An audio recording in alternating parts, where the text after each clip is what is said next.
You could feel the panic in the air. There were cars like driving like crazy people. You cannot. You just have to ground the operation. It's entirely too unsafe. Fires in and around Los Angeles are laying entire city blocks to ashes. Can help come from the skies? We'll go into details about how aviation is helping fight the blaze in Southern California on taking off. Hi, I'm Dan Milliken, and we're going to talk about how aviation is assisting the devastating fires in Los Angeles. From large fixed-wing tankers to small helicopters to satellites, aircraft are being unleashed to help fight the blaze going on in Southern California. We've got insights from Blanco Lirio's Juan Browne coming up and others. But before we get into the aviation portion, let's get a quick background, a rundown on what's going on right now in Los Angeles. A series of ferocious wildfires exacerbated by notorious Santa Ana winds have descended upon Southern California, engulfing communities in the Pacific Palisades, Altadena, and adjacent areas. Dubbed the Palisades Fire, the Hearst Fire, the Lydia Fire, the Eaton Fire, and now the Sunset Fire in Hollywood Hills, plus many other smaller fires are popping up. And these blazes have consumed more than 27,000 acres and destroyed hundreds of structures, some historic, and led to the evacuation of tens of thousands, with images of cars just being jammed and left as people run. The fires have been driven by the notorious Santa Ana winds, which have turned the landscape into a tinderbox. So far, there have been 5 fatalities, and I reached out to fellow aviator Bryan Keith of Wolficorn, who is on the edge of one of the fires. Bryan, what's it like on the ground there? You know, like millions of other people in LA, I've just been kind of glued to the news and, not feeling too much of a threat from the Palisades Fire or the Eaton Fire.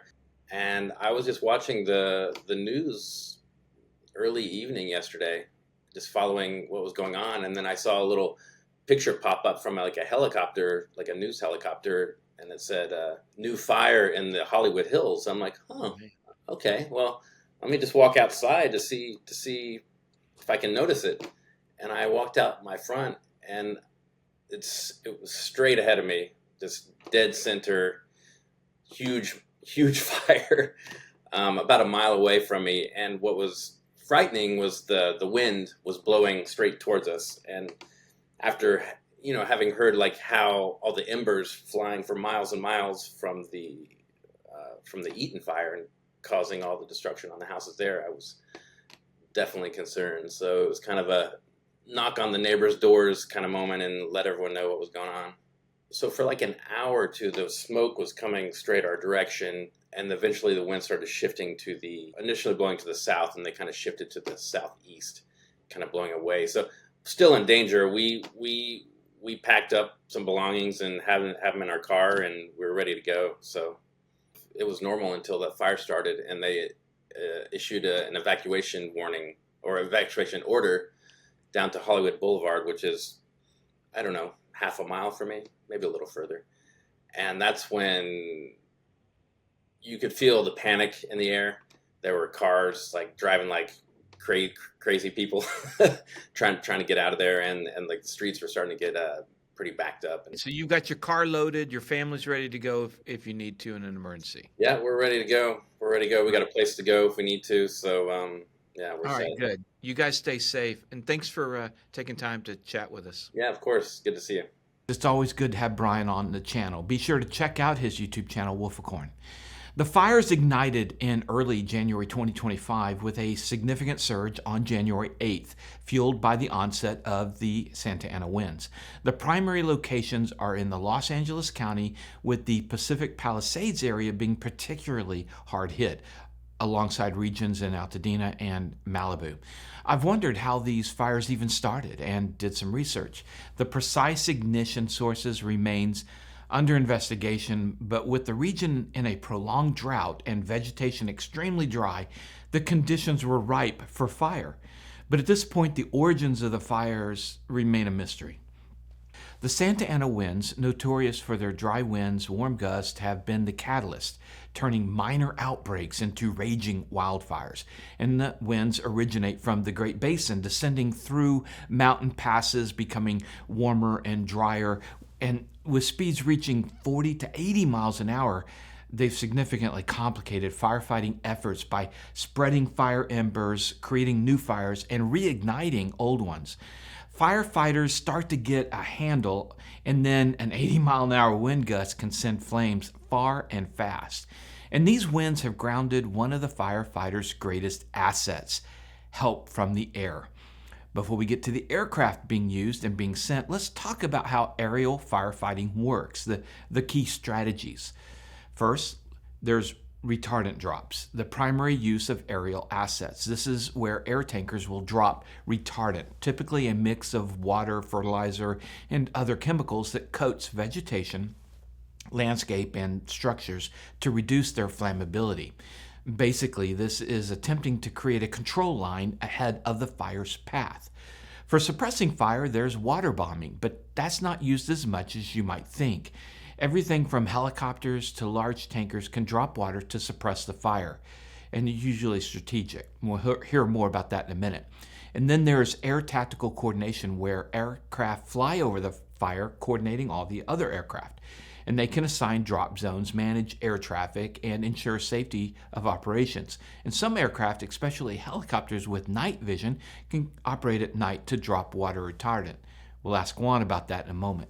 And then aircraft can be used for paracargo drops to supply remote firefighters. And finally, you have the smoke jumpers, trained firefighters who will jump from aircraft into remote areas that might take much longer for conventional firefighters to reach, especially in the hills around the Los Angeles basin. To talk more about aerial firefighting strategy, I talked to Juan Browne from Blanco Lirio. Of course, I'm not surprised to find that Juan has been an aerial firefighting pilot. Of course he has. In addition to an airplane racer, a major airlines pilot, I'm sure he's even been an astronaut. Nothing he can't do. Juan flew lead planes for the U.S. Forest Service.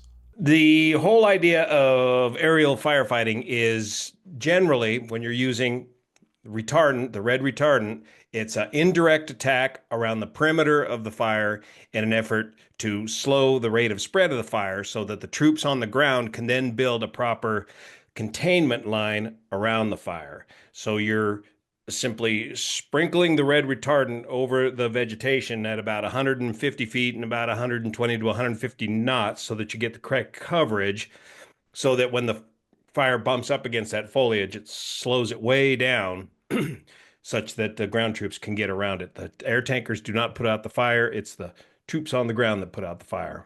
Now, you've got helicopters, and you do have some fixed-wing water bombers there in Southern California. Again, in my opinion, I don't think those fixed-wing water bombers are the most effective thing, especially in that wind-driven fire events in Southern California. Even though they can inject a foam into that retardant to increase its capability of retarding the fire, the water itself, when it's that windy, it's that dry, that water is going to evaporate so quick that it's going to greatly reduce the effectiveness of the drop. Helicopters, on the other hand, can hover directly over a hot spot and drop the retardant on that hot spot and do a direct attack and help suppress that fire on that one particular hot spot. What about night fighting of these fires? Yeah, there's been great advances in that. So with the use of night vision goggles, well, first off, fixed wing air tankers are restricted to day VFR operations. I mean, they can get around to different fires going IFR, but when they're working on a fire, they basically got to be in visual conditions. Now, the helicopters are developing night vision goggles so that they can continue to operate after dark, and it's proven to be very effective. And the great thing about night flying is generally the winds die down enough, and you can actually begin to get a hold of the fire. Thank you for coming on and sharing your insight. Very good. See you here. Okay, aircraft. Here's what they have available to them. CAL FIRE has deployed the Grumman S-2T air tankers for dropping fire retardant. The Bell UH-1H, the Super Huey, helicopters for water drops, and North American OV-10A Bronco for air tactical coordination. The U.S. Forest Service has introduced 12 helicopters for water drops, 5 large air tankers, 3 air attack aircraft, and 2 lead planes for guiding retardant drops, what Juan used to fly. President Biden directed the Department of Defense to provide additional firefighting personnel and capabilities, and this includes the California National Guard deploying modular air firefighting systems and the Nevada National Guard readying even more. So 10 Navy helicopters equipped with water delivery buckets have also been dispatched to the region. And now, despite these resources, the high winds have limited operations with many flights grounded for safety. I did ask Juan about the high winds. Here's what he said. You've got the Santa Ana winds blowing through the LA basin, up to 80 miles an hour. What kind of effect does that have on the aviation asset? Can't do it. You cannot. You just have to ground the operation. It's entirely too unsafe. And that's a problem with the mission creep of this aerial firefighting is you get a big high visibility fire like Southern California in these windy conditions, and you are under a tremendous amount of pressure to put on a show, basically, a show of force to show that you're out there doing something about these fires. But much above 20 to 30 knots of wind, and you are blowing that retardant out. Even the Phosgec retardant, you're just blowing it out all over it's no longer effectively treating the vegetation.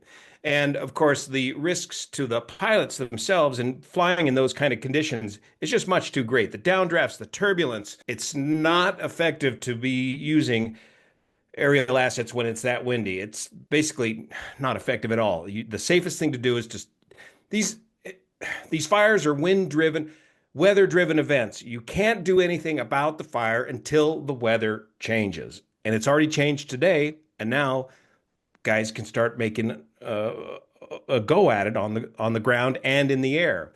Additional air assets include international help like the Canadian Conair's contribution of the CL-415s, the Super Scoopers, and the RJ-85 air tankers, enhancing the aerial firefighting capabilities.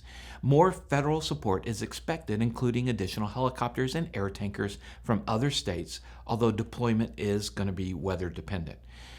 Help from way up in the sky is coming from Elon Musk. In a significant move to aid communication in the fire-affected areas, Musk has made SpaceX's Starlink satellite internet service available.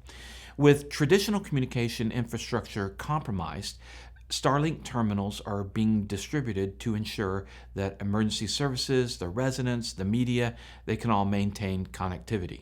This initiative has been pivotal for TV crews broadcasting from the disaster zones and for coordinating rescue and firefighting efforts.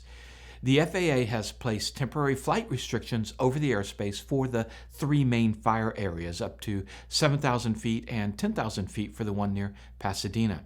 This will help keep the airspace available to the firefighters. And if you've got an aircraft or want to help, please stay out of the no-fly zones for now. I reached out to Operation Airdrop's Russ Keith about, how aviators can help and what Operation Airdrop is going to be doing, if anything at all. Russ?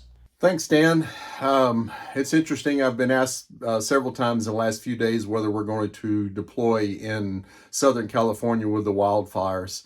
What Operation Airdrop does is flies in supplies when the roads are blocked, and that's really not the situation in California.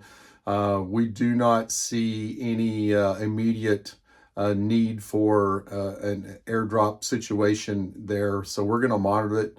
We do have ongoing operations in Western North Carolina, so certainly if you'd like to help with that, then you can reach out to us on our Facebook group at Operation Airdrop, or you can contact us on operation-airdrop.com.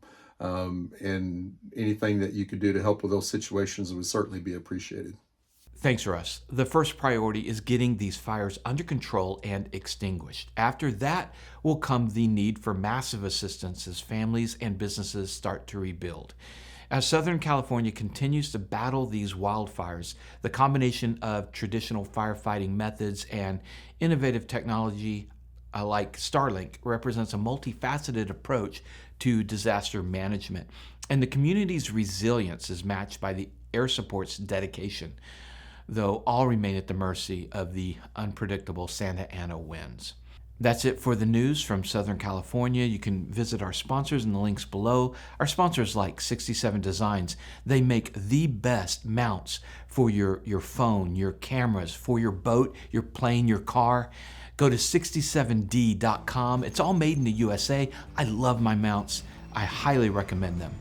Also, if you want to check out our very sad, tragic report of the plane crash in Fullerton, California, check it out right here. Remember, superior judgment trumps superior skill. Take care. We'll see you next time.